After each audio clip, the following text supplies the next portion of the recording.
we've been your job search besties and helped you in some way, there's a cool way you can support the show. Shout us a virtual coffee. We get a huge kick out of reading all of your success stories. Head to buymeacoffee.com/interviewboss and shout us a cuppa. If you keep us caffeinated, we can keep the content coming.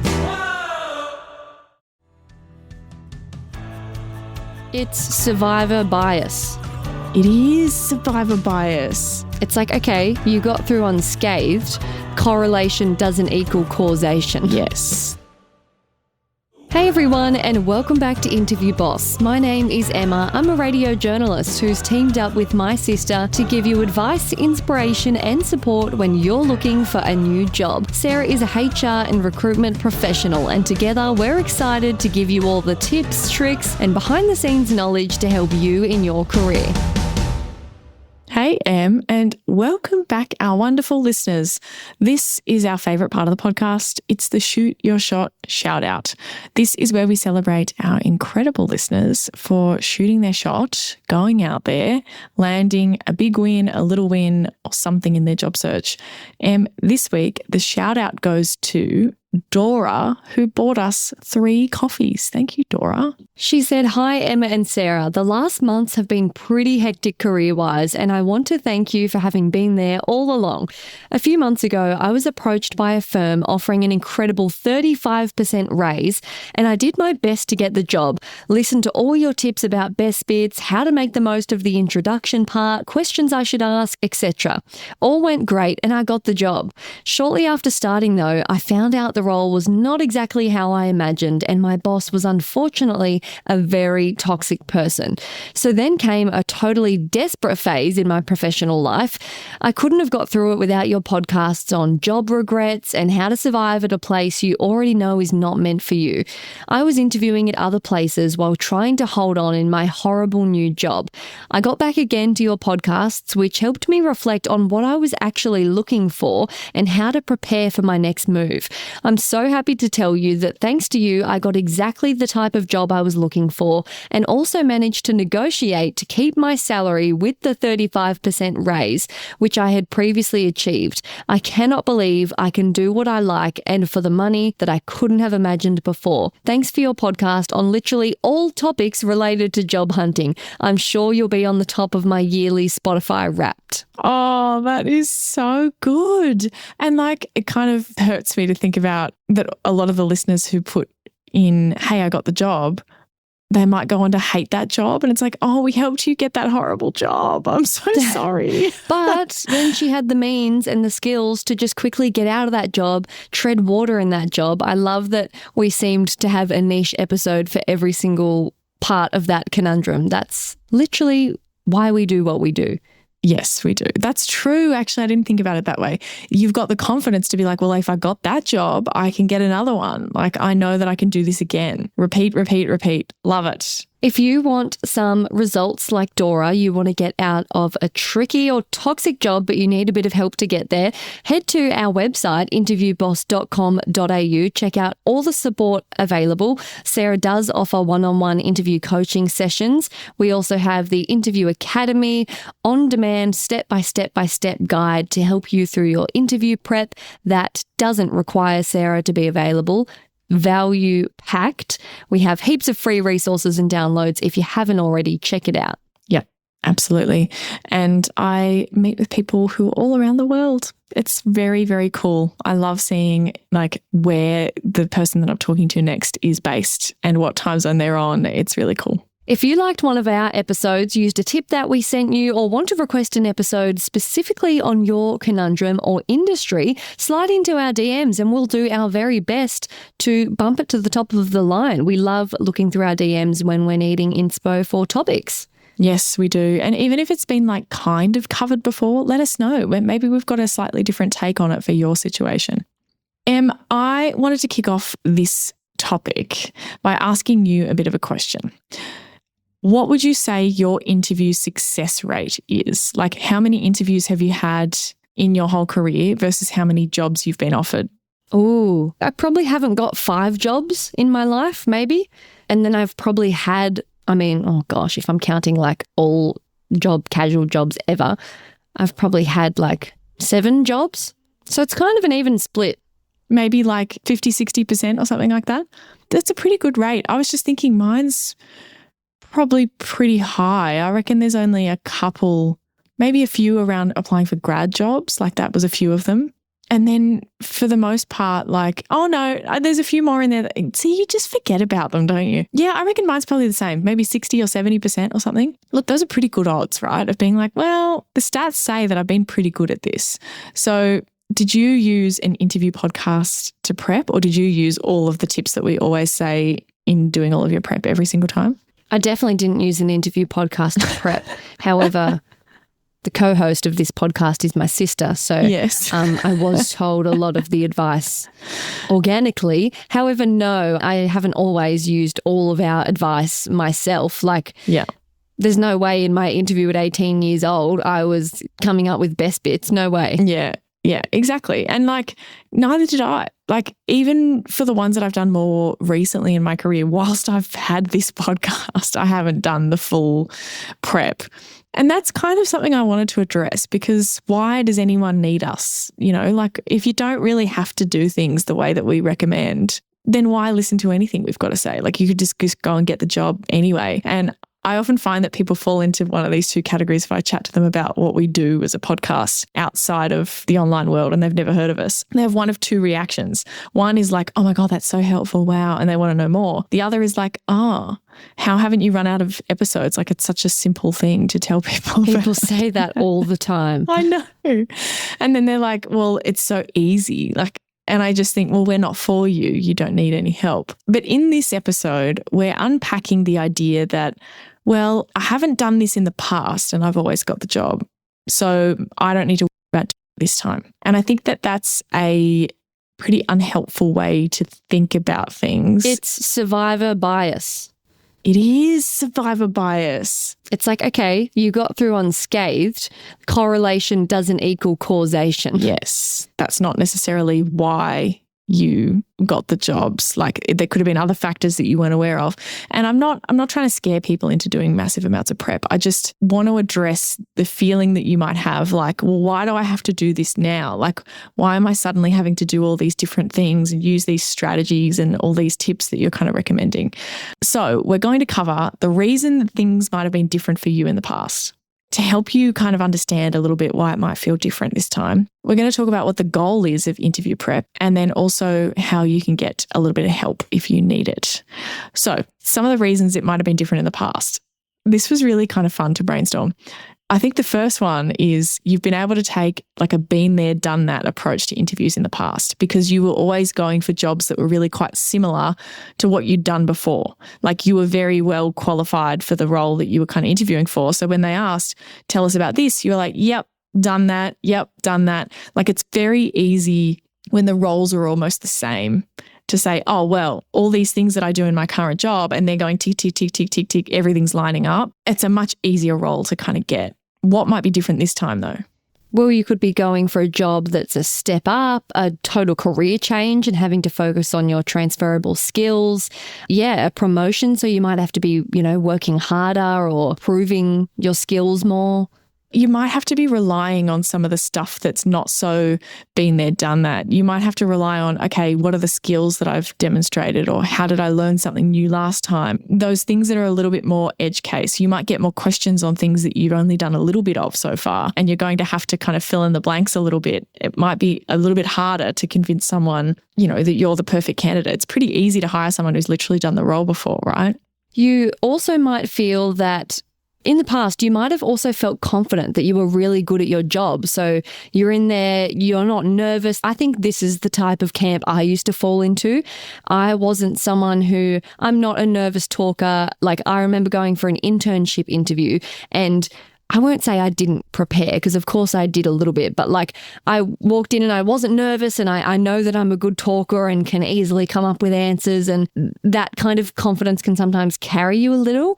But A lot of our job seekers have taken a confidence hit because they might have been let go, they might have been out of the workforce for a few years, parenting, they might be a bit lost in their career and don't have a clear sense of direction, they might have gotten knocked back for a lot of jobs. Even if you're just feeling a bit exhausted and burnt out, like you're just not feeling as good about stuff, like you don't have that positive energy. You're like, oh, I hate everything that I do at my job. Like it's just be harder to talk about. And that's going to kind of come across. And in the past, if you were really like, I'm a great employee, you'd be lucky to have me. You're just approaching it in a different way. And if your confidence has taken a knock, you might need some more kind of fallback strategies. Yes.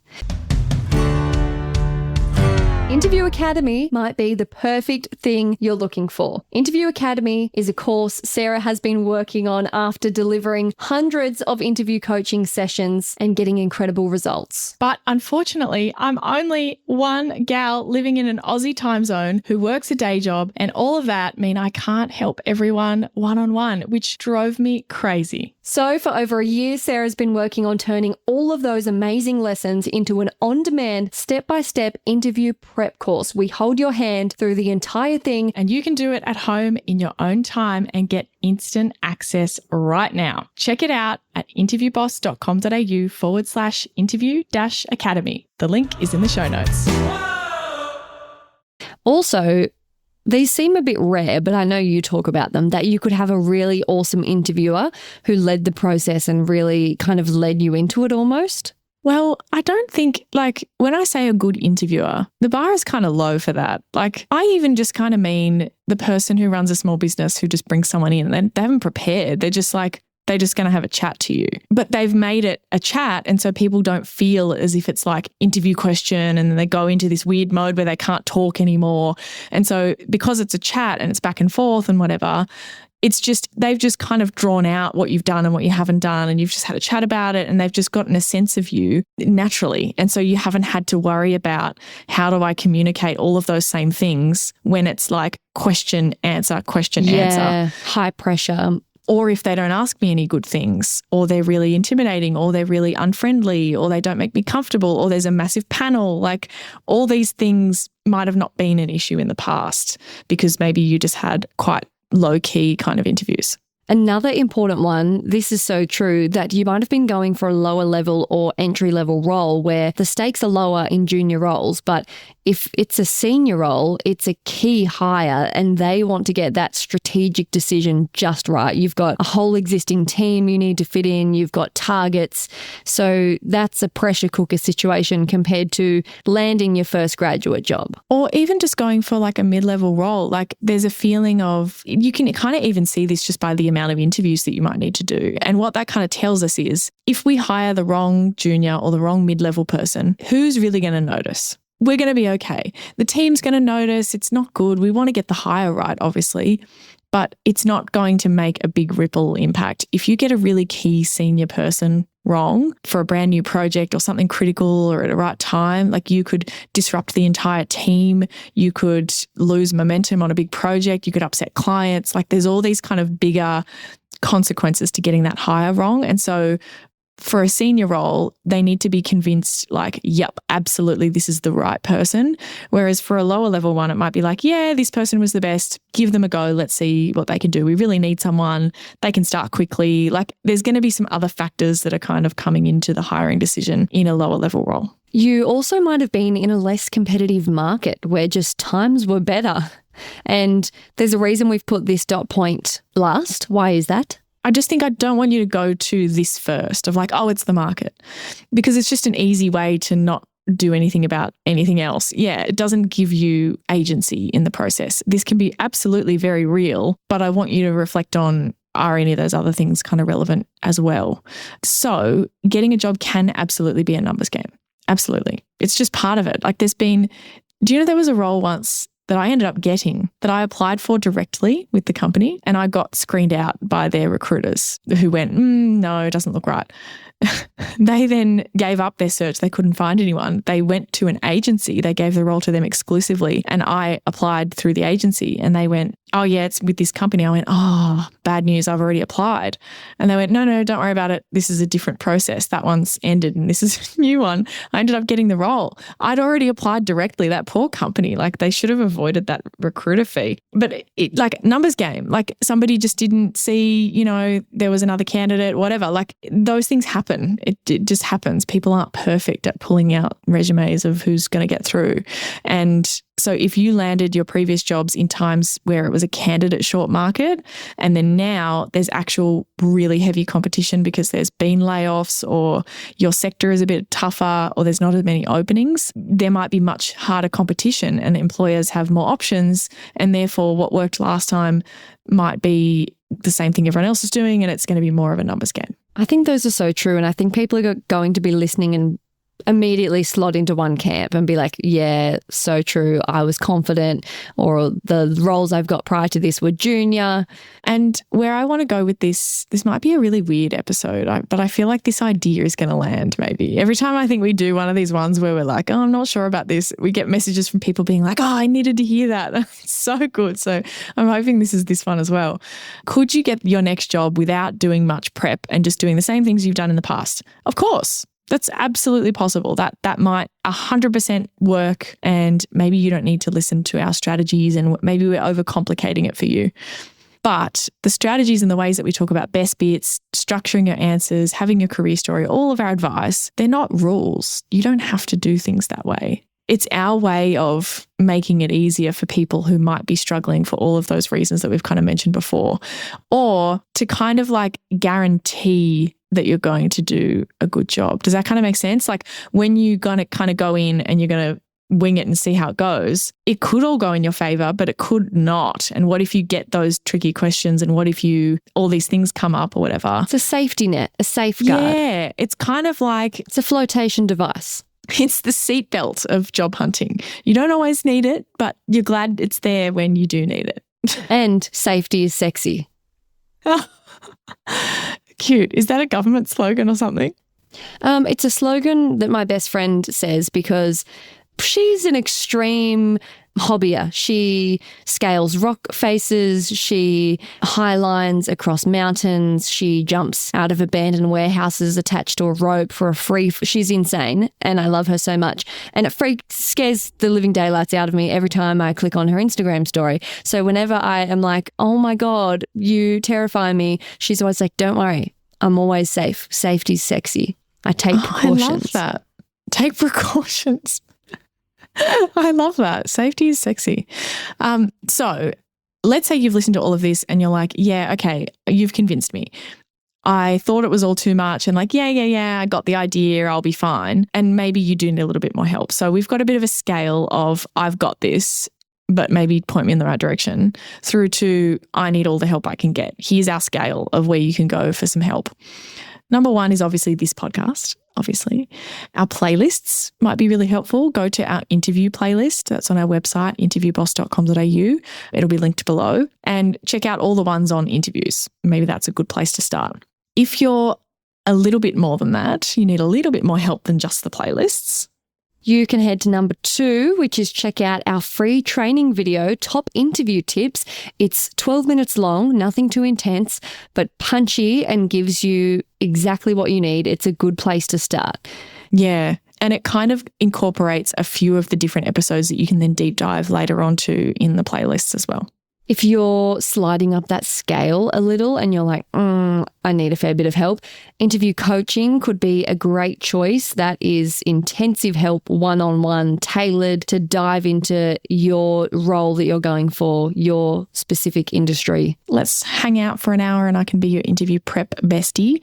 That works really, really well if you've got the basics covered and you need to unpack something's not quite working, you want to take things to the next level. So that's why it's kind of at the number 3. I think if you need the fully all the basics, you won't get as much out of it because it's only an hour. And so it then kind of turns into like, I'm giving you a live podcast for an hour and I'm like, go do that stuff on your own and then come to me.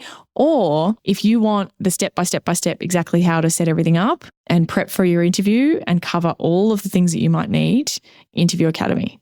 It's way more content than I can cover in an hour with you.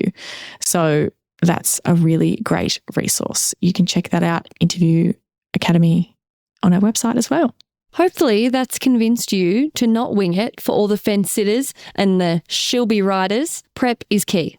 Prep is key, and it's just like gambling. The odds are better if you prepare.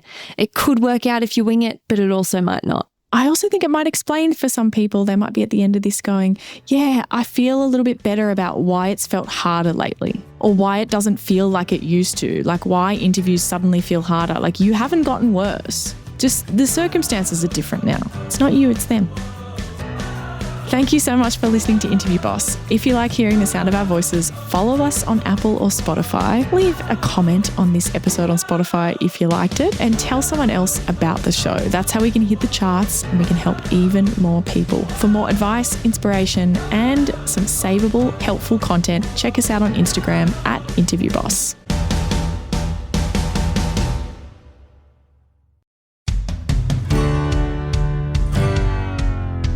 Can you believe we started Interview Boss in 2021? Not really. It's insane. That's a lot of episodes and a lot of hours of talking. Oh my gosh, it is. And if you're scrolling through all of our episodes, you might scroll straight past something that you really, really needed. Yes, we're always getting messages from people asking us to do an episode on something, and I'm like, we already have. So we've put together playlists to help you find the episodes that are exactly what you need, suited to your situation. They're all categorized. If you're applying for jobs, we have episodes about resumes, cover letters, job ads. If you've been offered your dream job, we have episodes on resigning, exit interviews, and how to impress at your new company. And we even have a very special playlist that's very popular for if you have an interview coming up immediately and you need just our most recommended hard-hitting episodes between now and then. For all our last-minute listeners. It's all there for you. You can browse by category and check out all the playlists at interviewboss.com.au/podcast.